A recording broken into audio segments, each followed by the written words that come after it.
Саламатсыздарбы, сиздер парламент программасын көрүп жатасыздар. Алдыдагы мүнөттөрдө Жогорку кеңештин комитет жыйындарында жана жалпы отурумда көтөрүлгөн маселелер, демилгеленген мыйзам долбоорлору тууралуу кеңири айтып беребиз. Алгач кыскача анонс менен таанышалыңыздар. Жогорку кеңештин төрагасы Нурланбек Тургунбек уулунун Тажикстанга болгон расмий сапары эки тараптуу кызматташтыкка жаңы дем берди. Сапардын жүрүшүндө парламенттер аралык комиссия түзүү боюнча маанилүү демилге көтөрүлдү. Менчиктештирилген айрым объекттерге мунапыс берүү демилгеси парламентте талкуу жаратты. Кыргызстанда бир мүлктү сатып алды. Аны алып койбош керек да мисалы. Аны эмне күнөөсү бар? Электросамокат жана скутерлердин айдоочуларына жаңы талаптарды киргизген мыйзам долбоору даярдалды. Ролду бататып, телефон колдонгондорго да жазаны күчөтүш керек азыр.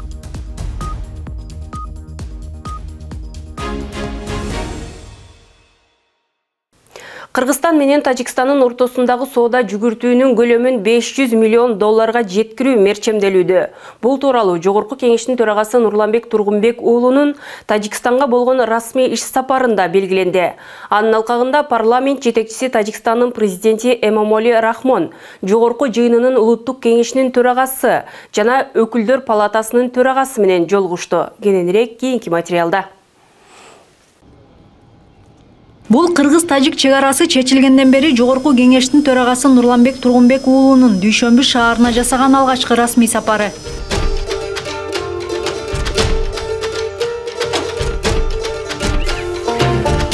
Алгач төрага Исмоил Сомонин эстелигине гүл чамбар койду.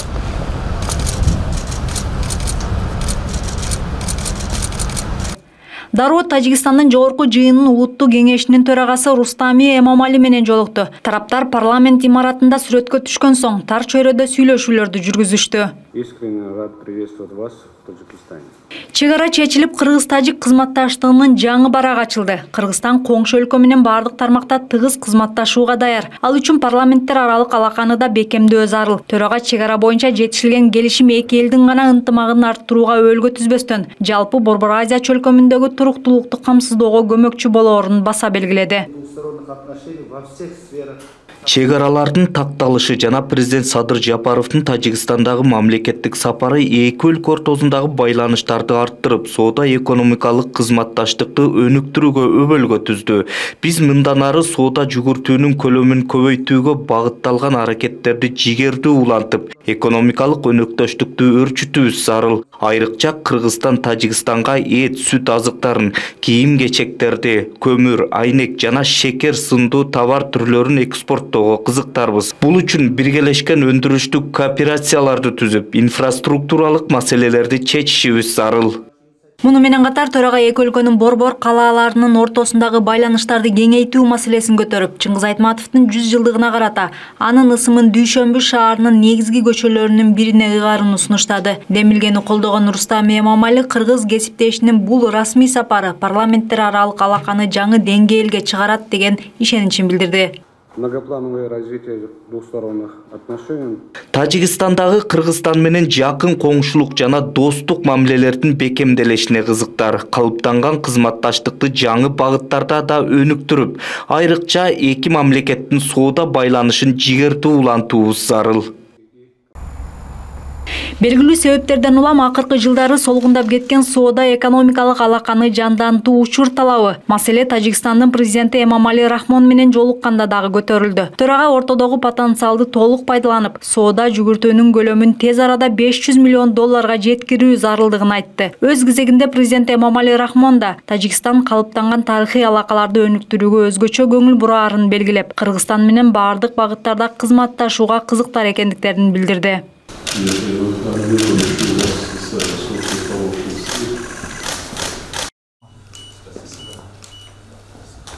Парламенттик дипломатия мамлекеттер аралык байланыштарды өнүктүрүүнүн башкы куралы. Расмий сапардын алкагында Нурланбек Тургунбек уулу баштаган делегация Тажикстандын Жогорку жыйынынын өкүлдөр палатасынын төрагасы Файзали Идизода баштаган депутаттар менен дагы сүйлөшүүлөрдү өткөрдү. Жолугушууда парламенттер аралык комиссия түзүү сунушу берилди. Мы предлагаем рассмотреть... Парламенттер аралык комиссия түзүп, депутаттык достук топторунун ишин активдештирүүбүз кажет. Кыргыз тарап комиссиянын жобосун иштеп чыгып, алгачкы жыйынын 2026-жылы Кыргызстанда өткөрүүгө даяр. Сапардын жүрүшүндө депутаттар Дүйшөмбү шаарындагы өндүрүштүк жайлардын ишмердүүлүгү менен да таанышышты. Калааны санариптештирүү иштерин көргөн төрага Кыргызстан бул жааттагы тажрыйбалары менен бөлүшүүгө даяр экендигин билдирди. Демилгечи депутаттык топтун парламентти тараттуу боюнча келтирилген жүйөлөрү негиздүү. Мындай пикирин Жогорку кеңештин төрагасы Нурланбек Тургунбек уулу жалпы жыйында билдирди. Төрага парламент өзүн өзү гана тарата аларын белгилеп, 32 депутат кол койгон кайрылуунун негизинде тиешелүү иштер жүрүп жатканын ырастады. Нурланбек Тургунбек уулунун айтымында парламенттик жана президенттик шайлоолордун катар өтүшү саясий да, техникалык да маселелерди жаратат. Ошол эле учурда ал келерки шайлоодо мурдагыдай эле таза өтөрүн билдирди. Буну парламент чечет, Жогорку кеңеште өз мөөнөтүндө бул маселе каралат. Каралганда Жогорку кеңештин жалпы депутаттардын чечимине жараша болот. Андыктан мындай арабанын алдына түшүп алып чуркаган негизсиз деп ойлойм. 1991 жылдан тартып 2024 жылга чейин менчиктештирилип кеткен айрым объекттерге мунапыс жарыялоо тууралуу мыйзам долбоору биринчи окууда каралды. Эгерде колдоо тапса, мурдагы менчиктештирилүү иштеринде кеткен талаш-тартыштар, мыйзам бузуулар боюнча жоопкерчиликтердин айрым түрлөрү кечирилиши мүмкүн.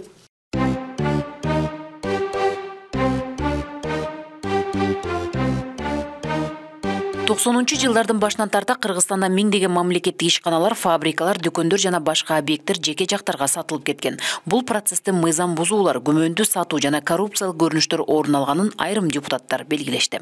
После распада Советского Союза было разбазарено, коррупционными методами прихватизированы. Такие факты есть. Расмий маалыматка ылайык 1991 жылдан бери 7400 объект менчикке өткөн. Бул документте кыймылсыз мүлктү таза мээнет менен сатып алгандарга жеңилдик каралган. Бирок мектеп, бала бакча, театр сыяктуу социалдык маанилүү объекттерге мунапыс берилбейт. Мыйзамда мунапыс берүү объектинин ээси ким дегенде, бул мүлкүнө карата төмөнкүдөй мүнөздүү укук негиздер сакталган жеке жана юридикалык жак. Бул мүлктү ачык рыноктон сатып алган, то есть бул приватизация кылган адам эмес. Бул коррупцияга аралашкан адам эмес, бул өзүнүн андай айтканда ак ниет сатып алуучу. Мунапыс кимге берилбейт? Бул социалдык объекттерге берилбейт. Мектеп, бала бакча, драм театр, курчак театр, китепкана, маданият үйлөр жана башка. Мындан сырткары мыйзам долбоору менчиктештирүүдө болгон талаш-тартыштарды жабуу, сот иштерин токтотуу, менчик ээлеринин укугун коргоо менен туруктуулукту бекемдөөгө багытталган. Эмне түрткү болду ушул мыйзамдап келгенге? Жеке сизге, жеке. Чындыгында жогоруда биздин мен билгенимче сиздин мүлкүңүз дагы жок, приватташтырган объектиңиз дагы жок. Мен өзүм мугалимдин баласымын. Мен бир да атам, энем, тууганым да бир да приватизацияга катышкан эмес. Мен 12 жыл өзүм сыртта жашагам, окугам, мигрант болгом. Бирок мен ишкерлер ассоциациясында көп иштедим, Элнур Аркадьевич. 10-15 жыл иштедим. Ал жерде көйгөй өтө көп. Мындай айтканда 10 жыл Москвада жүрүп, эптеп акча чогултуп келип, бир цех сатып алган, бир 100 000 доллар анан келип кечирип кой, 30 жыл мурун туура эмес приватизация болгон деп тийишкен учурлар болуп атат. Ал болсо айтат, эми мен 93-жыл приватизация болгондо мен 5 экенмин, детсадка барчу экенмин, менде эмне күнөө дейт да. Эми ушуга окшогон нерселер мага түрткү болду, Элнур Аркадьевич. Мындай көп, өтө көп азыр Кыргызстан боюнча. Натыйжада мамлекет менен жеке менчик ээлеринин ортосунда узакка созулган сот иштерине чекит коюлмакчы. Инвесторлорго шарт түзүү менен экономикалык айланада туруктуулук пайда болорун болжолдошууда. Бир биздин азаматыбыз келип Кыргызстанда бир мүлктү сатып алды. Анын эмне күнөөсү бар? Ал ошол тапкан акчасын 20 жылдап тапкан акчасын Кыргызстанда бир мүлктү сатып алды. Аны алып койбош керек да, мисалы. Анын эмне күнөөсү бар? Ошол эгемендик алган жылдары, мисалы, ошол менчиктештирилген мүлк, аны бирөө сатып алды. Аны дагы бирөөгө сатты, бирөөгө сатты, бирөөгө сатты. Мына ошентип келип ал караса кызыл китеби бар, документтери бар жайында. Аны сатып алган адамга биз азыр проблема кылбашыбыз керек да. Сиз ошону мындай туура түшүнүшүңүз керек деп ойлойм да. Талкуудан кийин 1991 жылдан тартып 2024 жылга чейин менчиктештирилген айрым объекттерге карата мунапыс берүү жөнүндө мыйзам долбоору биринчи окууда кабыл алынды. Бүгүнкү күндө республикадагы 2014 айылдын 896-нын тургундары ичүүчү таза суу менен камсыз болду. Ал эми 558 кыштакча курулуш иштери жүрүп жатса, дагы 660 айыл таза сууга муктаж. Бул апта парламенттин тармактык комитетинде дал ушул маселе талкууланды. Маалым болгондой, аткаруу бийлиги аймактарды таза суу менен камсыз кылуу максатында эл аралык уюмдан 20 жылдык мөөнөткө насыя алууда. Кененирээк кийинки материалда. Ысык көл, Ош жана Чүй облустарындагы 126 айылды таза суу менен камсыздоо жана санитарияны жакшыртуу максатында АПЕК эл аралык өнүктүрүү фондунан 20 жылга $20 миллион насыя алынууда. Жеңилдетилген мөөнөтү 5 жыл түзөт. Аталган каражатка жылдык пайыздуу чени 1,25% эсептелинет. Урматтуу депутаттар, бул долбоордун алкагында Ош, Чүй жана Ысык көл областарында 126 айылдын 425 миңден ашык халкы таза ичүүчү суу болгон муктаждыгы жоюу боюнча иш аткарыла тургандыгын эске алып, долбоорду колдоп бериңиздерди суранабыз. Калкты сапаттуу суу менен камсыздоо мамлекеттик саясаттын негизги багыттарынын бири. Кредиттик негизде алынып жаткан каражаттарды максаттуу пайдалануу башкы талап болууга тийиш. Ушул силер донорлор берген акчадан 126 айылга эмес, эки долбоордун бир ишин кылып, мындан да көбөйтсөңөр болобу? Ошол эле Нарын районунун, Нарын облусунун 12 айыл деп атасыңар, ушул көтөрүлсө болобу саны? Биз 126 айылды биринчиден ТОлордун баарын даярдап алгандан кийин ТО каралган акча үнөмдөлүп калса, биз башка айылдарды кошконго толук мүмкүнчүлүк. Ошол үнөмдөлүп калганга мүмкүнчүлүк барбы? Бар. Учурда пайда болуп жаткан жугуштуу оорулар дал ушул ичүүчү суунун начардыгынан келип чыгууда. Андыктан таза суу элет жериндеги элдин ден соолугунун башкы булагы. Баткен районунда да айтып кетейин, Төрткүл айыл аймагы, Суу башы айыл аймагы жана Алтын бешик айыл аймагы. Ошол 3 айыл аймакта дагы суу абдан проблема экен. Таза суу. Сугат суу да проблема экен, сугат суу боюнча долбоор келгенде да сунуштарды беребиз. Кыргызстан эгемендүүлүк алган жылдардан бери таза суу менен камсыздоо долбоорлоруна миллиондогон каражат сарптады. Бирок сапат маселесинде чоң көйгөй бар. Азыр өзү таза сууну сиздер куруп бергенден кийин кепилдик канча жыл иштеш керек орто эсеп менен? 25 жылдан 50 жылга чейин. Мына 25 жылда эле алайлы, 50 жылда албайлы. Бирок 25 жылдын 5 жылына да жетпей атат да. Ага ким жоопкер болот? Ким аягына чыгарат? Мисалы ошол сиздер айткандай 1 жыл 2 жылдан кийин эле ошончо акча каражат кеткенден кийин көмүлүп кетип атат да. Бая кумга сиңген сууда эле. Жоопкерчиликти жогорулатуу боюнча ишти жүргүзбөсөк, аталган биз ратификация кыла беребиз. Сиздер жеткиздик дегениңиздер менен аркасынан буга чейин киргизген таза суу ушундай жок боло берет. Жыйынтыгында аталган мыйзам долбоору бир добуштан колдоо тапты. Кыргызстанда электросамокат жана скутерлердин айдоочуларына жаңы талаптар коюлууда. Мыйзам долбоорунун демилгечилери депутаттар Дастан Бекешев жана Нурланбек Тургунбек уулу. Документтин негизги максаты жол кыймылынын коопсуздугун сактоо.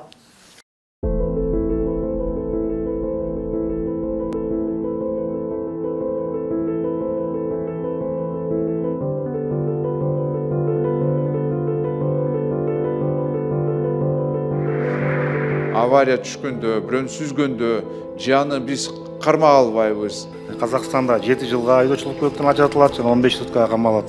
Алар көбүнчө ошо жолдордун эрежесин жакшы билбей айдашат да. Шаардын жолдоруна жүргөнгө мүмкүнчүлүк бербеш керек. Мыйзам долбоору депутаттар Дастан Бекешев жана Нурланбек Тургунбек уулунун демилгеси менен даярдалган. Документтин негизги максаты жол кыймылынын коопсуздугун сактоо. Тагыраагы Кыргызстанда электросамокат жана скутерлер мыйзамдык талаага алгач ирет киргизилип, алардын айдоочуларына жаңы талаптар коюлууда. Мы говорим, все те, кто набирает там транспортные средства свыше 30 километров, они уже должны получать определенную категорию водительского удостоверения по облегченному типу. Но если свыше 50 километров скорость набирает, то уже как положено, ты 16 лет должен получить водительские права категории А1 или А, смотря каким видом транспорта ты управляешь. Бул мыйзам долбоорунда жеке мобилдүүлүк каражаттарын каттуу жана идентификациялоо иштери камтылган. Ошондой эле айдоочулук күбөлүктөрдү категорияларга бөлүү дагы каралган. Анан право алып, экзамен алгандан кийин скутерлер, мопеддер башкача жүрүп калат. Номер коюп алсаңыз башкача, дагы эле 007-ни талашып отурушат анан. расходоолор менен жанагы лагман ташыйт үчүн. Мен пикирим боюнча биз түпкү тамыр менен карап чыгышыбыз керек. Балким аларга уруксат бербешибиз керек да. Коомчулукта соңку жылдары электросамокат жана скутерлердин саны кескин өстү. Эл өкүлүнүн айтымында Бишкектин ар бир көчөлөрүндө 1000ден ашык электросамокат жүрөт. Бул транспорттук агымдын 5%дан ашыгын түзөт. Бирок ылдамдыкты чектөөнүн жоктугу, атайын токтотуучу жайлардын уюштурулбаганы, жөө жүргүнчүлөргө болгон коркунучтар коомчулуктун тынчсыздануусун жаратууда. Андыктан депутат аларга таандык номер берүүнү туура деп эсептейт. 150 килограммдык салмак менен сени 20 км/саатында сүзсө, bir жериң сынып кетет да. Ошон үчүн мен ушул самокатты иштеткен адамдарга сунуштайт элем, ошондой жерлерде ылдамдыкты дагы азайтыш керек да, балким 10-15 км/саатка. Эгер өзүнчө жол болсо, жөө жүрүүчү аралашпаган макул, анда 25 км/саат. Же токтотушубуз керек, же жанагындай чектөөлөрдү киргизсек. Ал эми депутат Улукбек Ормонов жол эрежесин бузган самокат айдоочуларынан улам кырсыктар көбөйүп жатканын эскертти. Азыр элдин баардыгы телефон менен жүрүп калбадыбы? Жолдо жөө урап дагы телефон менен кетип атышат. Конечно, самокат келсе көрбөйт, велосипедти да көрбөйт, телефонду карагандан кийин. Ушул жерде биз ролдоп атып телефон колдонгондорго да жазаны күчөтүш керек азыр. Көп жол кырсыктары ушул телефонду колдонгондон болуп атат да.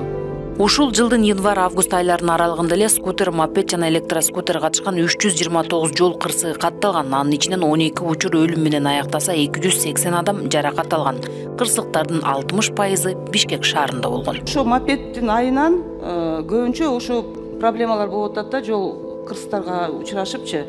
Ошондуктан жана инвалидность. Көбүнчө ошо биздин жаштардын арасында ошо инвалидность көп атат. Бул абдан жаман көрүнүш. Ушул боюнча силер эртерээк эле ошо иштерди алып барсаңыздар болот эле да. Талкуудан кийин транспорт, коммуникациялар, архитектура жана курулуш боюнча комитети жол кыймылы жөнүндө мыйзамына өзгөртүүлөрдү киргизүү тууралуу мыйзам долбоорун биринчи окууда жактырды. Медициналык жардам көрсөтүүнүн сапатын жогорулатуу аракетинде жаңы мыйзам долбоору даярдалды. Жарандарды медициналык камсыздандыруу жөнүндө мыйзамга киргизилип жаткан өзгөртүү кабыл алынса, жарандар менен медициналык мекемелердин ортосунда ачык, натыйжалуу жана ишенимдүү система түзүүгө жол ачылмакчы. Сунушталып жаткан мыйзам долбоору медициналык камсыздандыруунун жеткиликтүүлүгүн жана ачык айкындуулугун жогорулатууга багытталган.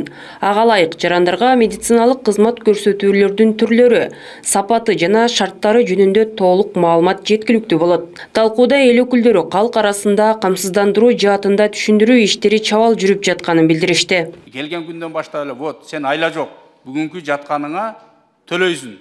Мынакей сен камсыздандырыласың, камсыздандырылганда мына 1090 сом төлөйт элең, азыр 15 000 сом төлөйсүң. Бирок кийин ооруба, кайра ооруп кала турган болсоң, ушул камсыздандырууну өтүп алган болсоң, кийинкиде мына канча 10 эсе аз төлөп атасың, почти 12-13 эсе деген маалыматты жүргүзүшүбүз керек болуп атат. А бизде андай маалымат жок, келер менен жок экен, барып төлөп кел, ошондо иштейт деген тура эмес маалымат кетип калып атат да. Мен ошону айтып атам, ошол жагынан да бир көңүл буруп койсок. Ал эми депутат Элдар Абакиров өлкөдө жеке медициналык клиникалар арбыганын ырастап, мамлекеттик мекемелерде акы төлөнүүчү кызмат көрсөтүүлөрдү жакшыртууну сунуштады. Мындай кадам менен сапат маселеси чечилмек. Мамлекет бияка миллиарддарды жумшап атат, жеке тармак бияка жумшап атат. Биз ошонун бир эмесин, ГЧПсын таппай атабыз да. Казакстанда мен өз көзүм менен көрдүм. Бир 6 этаж өтө заманбап имарат, эң акыркы заманбап жабдыктар, анын 4 кабаты толугу менен акысыз көрсөтүлгөн кызматтар мамлекет талап кылган, 2 кабаты акылуу кызматтар, ал уже андан тышкары да. Ошондо биз мол бияка миллиард коротпой, балким 1 эле миллиард менен жалпы тармактын маселесин чечип атабыз да. Биздин мамлекеттик ооруканаларга ошондой укук берсек, акылуу кызмат көрсөтүүнү дагы легалдаштырып, толугу менен пресс-куранттарды кайрадан карап чыгып, ошондо ооруканадагы өнүкмөк, жаңы жабдуулар дагы сатылып алынмак, доктор врачтарга дагы маянаны көтөрүүгө мүмкүнчүлүк түзүлмөйт. Маалым болгондой, учурда республика боюнча элдин 74% милдеттүү медициналык камсыздандыруудан өткөн. Учурда камсыздандыруу полиси 1 жылга 1840 сом, ал эми чет өлкөлүк жарандар үчүн 11910 сомду түзөт. Колдойм негизинен бул мыйзамды. Эми 7 жыл мурун көтөрүлсө, андан бери канча суу акты, андан бери канча өзгөрүүлөр болуп атат, заман кандай өзгөрүп атат. Ковидти көрдүк андан бери, ошон үчүн мен туура деп ойлойм, мыйзамды колдош керек. Жана Элдар Курманбекович аябай жакшы идеяларды айтып кетти. Ушу идеяны да бир колго алсак, ГЧП боюнча. Жыйынтыгында комитет мүчөлөрү аталган мыйзам долбоорун экинчи окууда колдоого алды. Азыркы тапта баш каладагы негизги көйгөйлөрдүн бири жол тыгыны. Бул маселени чечүү үчүн Бишкек шаарына тез жүрүүчү жеңил поезддерди ишке киргизүү демилгеленди. Ар кандай маселелер саатында көтөрүлгөн ушул жана башка актуалдуу көйгөйлөр элдин жашоо шартын жакшыртуу үчүн конкреттүү сунуштарды кийинки видеодон көрүүгө чакырабыз. Ушул жылдын башында Россия мамлекети чет элдик жарандар үчүн миграциянын жаңы мыйзам долбоорун кабыл алышты, жаңы эрежелер киргизди. Ага ылайык бир канча каттоосу жок биздин жарандар, биздин жердештер же кандайдыр себептер менен миграция эрежесин бузгандар мамлекеттен мажбурлап чыгарылып Россиядан кайра киргизүү укугуна ээ болбой атат да, депортация болуп мындайгачы. Ушу консулдук штаттарды көбөйтүп биздин жарандардын ишин жеңилдетип берсек. Эми бүгүнкү күндө мигранттар мына билесиз 500 миңден ашык мигранттар ушу ата энесин үй бүлөсүн багып сыртта жүрүшөт да. Лейлек районундагы Кереге таш деген айыл бар. 43 түтүн эл жашайт. Алар балдарын Мурас айылына алып келип, анан Мурас айылында алар туугандарынын үйүндө окубай, азыр эми баарысы эле жатак. Баягы интернат бар. Илгери биз Союздун убагынан бери келаткан. Интернаттын абалы белгилүү. Кышка даярдыгы өтө начар. Эски интернатта жатагы абдан проблема болуп атат. Бизге айылга мектеп салып бергиле деп абдан эл суранып атат да. Ушунун жол жобосун табып, бир ушул мектеп куруп берүү маселесин, Кереге таш айылынын маселесин мен экинчи жолу көтөрүп атамын. Кычыраган кыш келе жатат алдыда. Ошол желек жерлеринде, конуштардагы электр чуалгаларын тартуу боюнча айыл аймактардан ошо мурунку айыл өкмөттөрү жүктөп койгон экен. Кээ бир айыл өкмөттөр дотацияда отургандыгына байланыштуу бир топ оорчулук келип атыптыр. Ошо документтерин мыйзамдаштырып, электр чуалгаларын столбарын орнотуп, чуалгаларын тарткандан трансформаторго кошоордо, ошондо да энергетика министрге бир топ булардын кемчиликтерин айтып, кабыл албай, кайрадан мындай оңдогула деп, ушундай бир көйгөйлөр жаралып атыптыр. Бул бир эле облабыз эмес, бул жалпы көйгөйлөр боюнча. Кара Суу районунун Манас айыл өкмөтүнө караштуу Кайрагач айылында мектепке чейинки билим берүү мекемеси өтө муктаж болуп турат.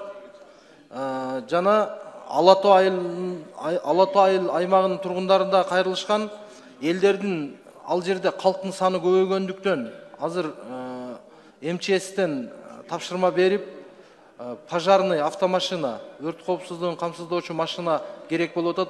Жана ошондой эле ошол жерге штаттык бирдик дагы кошуп берсе деген сураныштары. Кыргызстандын борбору Бишкек шаарында автотыгын эң актуалдуу, олуттуу проблемага айланды. Ошону азыр Бишкек шаарынын мэриясы, министрлер кабинетинин өкүлдөрү биригип туруп, атайын жумуш топ түзүлгөн. Ошол жерде Бишкек шаарында ылдам жүрүүчү жеңил поезддерди ишке киргизүүнүн планын иштеп чыгып, тез арада айтсам, муну Улуу Британиянын экспорттук колдоо агенттиги колдоп берет деп ишенем. Анткени аларда акча бар, бизге чоң долбоорлорду бергиле деп атышат азыр. Мамлекет тарабынан ошол чоң спортчуларга жакшы колдоолор көрсөтүлүп келет. Батирлер берилип атат, акчалай сыйлыктар, алардын машыктыруучуларына дагы колдоолор көрсөтүлүп келет. Бирок көптөгөн спортчуларыбыз ушу айыл жеринен, региондордон чыгышканда, бизде региондордо райондук, айылдык, шаардык балдар өспүрүмдөр мектептери таптакыр каралбай калды. Ал жерде машыктыруучулардын зарплаталары өтө аз. Бүгүнкү күндө ошолордун айлык маянасын көтөрүү зарылчыгы өтө муктаждык. Аксык районунун Кербен шаарына караштуу Боспек айылынын тургундарынын кайрылуусу бар менде. Алтынай атындагы номер 37 Боспек жалпы орто билим берүү мектебинин имараты 1969 жылы курулган. Анда 56 жыл аралыгында мектеп өз кызматын аткарып келүүдө. Бирок Учурда мектептин имаратынын техникалык абалы өтө кооптуу, авариялык абалда. Ошондуктан пайдубалы жаракалар кетти, фундаменти жараксыз. Ошондуктан биздеги тиешелүү органдардан чечимин чыгартып, жаңы заманбап мектеп куруп берүүнү жарандар суранышып атышат. Ата-энелер мага кайрылышты. Армияны Абхаз башка оң рулдуу машинелердин баарын өткөрүп бердик, Алмазбек Акынжанович.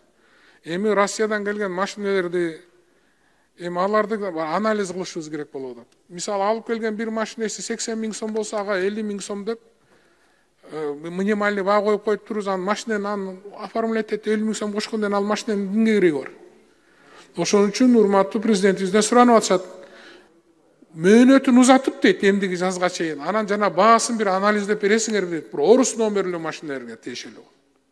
Токтогул районунда мындан 45 жыл мурун салынып, кароосуз калган борбордук стадион реконструкциядан өткөн соң пайдаланууга берилди. Майрамдык салтанат менен коштолгон ачылыш аземи аймакта тарыхый окуя болуп калды. Саамалыкка жогорку кеңештин депутаттары да күбө болушту. Легендарный Токтогул шаарында көптөн күткөн Эргеш Орманов атындагы стадиондун ачылышына кош келипсиздер. Токтогул шаарында эски стадиондун жаңыланып пайдаланууга берилиши аймакта тарыхый окуя болуп калды. Көп жылдардан бери өрөөндө мындай деңгээлдеги майрамдык иш-чара орун алып элек болчу. Чогулгандарды алгач министрлер кабинетинин төрагасынын орун басары УКМК төрагасы Камчыбек Ташиев куттуктады. Бүгүн биз тарыхый күндүн күбөсү болуп турабыз.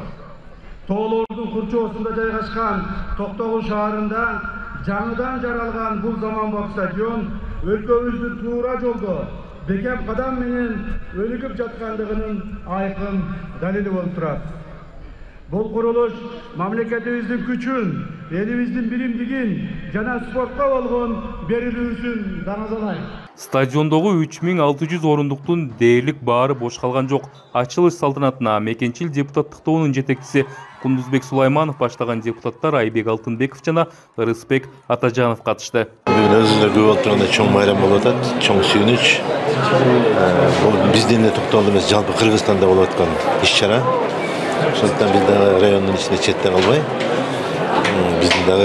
биздин жаштарыбызга, балдарыбызга, келечек муундарыбызга ошол дени сак спорт сүйүүчүлөрдүн майрамы болуп атканы биз үчүн жалпы эле Токтогул үчүн да келген кадамдар үчүн да чоң майрам. Азыркы заманбап стадиондун аймагында буга чейин орун алган стадион 1980-жылы СССРдин борбору Москва шаарында өткөн Олимп оюндарынын урматына курулган. Кийинчерээк бул объектиге Эргеш Ормоновдун ысмы берилген. Ар бир райондорго заманбап футбол стадиондорун куруп атат. Анын үстүнө өзүңүздөр көрдүңүздөр, биздин футболисттер сборный Кыргызстаныбыз U23 деп коебуз. Азия кубогуна алгачкы тарых жаратып өтүштү. Кудай буйруса, мына футболдун өнүгүп өсүп жатканы бардык күбө болуп отурабыз. Соңку жылдары аймактарда спортко, айрыкча анын инфратүзүмүн жакшыртууга болгон бийликтин аракетин депутаттар да колдоого алууда. Бул кадамдар эртеңки дүйнө чемпиондорун тарбиялоого шарт түзүп бермекчи. Бардыгыбызга белгилүү болгондой, президентибиздин генералыбызга тапшырмасы бар футболду өнүктүрүү боюнча, жана ошону жерлерде ушундай заманбап стадиондорду куруп, жана ошондой эле келечек жаштарыбызга шарт түзүп берүү боюнча көптөгөн иштер болуп атат. Мына биз бүгүнкү күндө Токтогул шаарында биз күбө болуп отурабыз. Оюн талаасы жасалма чөп менен капталып, эффективдүү жарыктандыруу системасы орнотулган. Бул өзгөчөлүк стадиондо кечки оюндарды жана ар кандай масштабтагы иш-чараларды өткөрүүгө толук мүмкүнчүлүк берет. Тилекке каршы соңку 30 жыл ичинде бул жердин кедергиси кетип, ташталган, каралбай калган жер болду. Мына бүгүн карап, мен кайрадан сүйүнүп атам. Биз ал кезде бала кез элек ушуну курулушун гүлдөп турган моментин көргөн. Ошол учур кайра келди. Ачылыш азем Кыргыз Республикасынын улуттук лигасынын Токтогул жана Базаркургон футболдук клубтарынын беттеши менен уланды. Муну менен катар көрүүчүлөргө концерттик программа тартууланып, түрдүү оюндар менен коштолду. Бүгүнкү берүүбүз жогоруда сөз болгон маанилүү маалыматтар менен соңуна чыкты. Ушул жана башка жаңылыктар менен Кеңеш KG сайтынан, Instagram жана Facebook баракчабыздан таанышсаңыз болот. Сиздер менен мен Тазагүл Эмилбекова болдум. Кийинки эфирден көрүшкөнчө аман туруңуздар.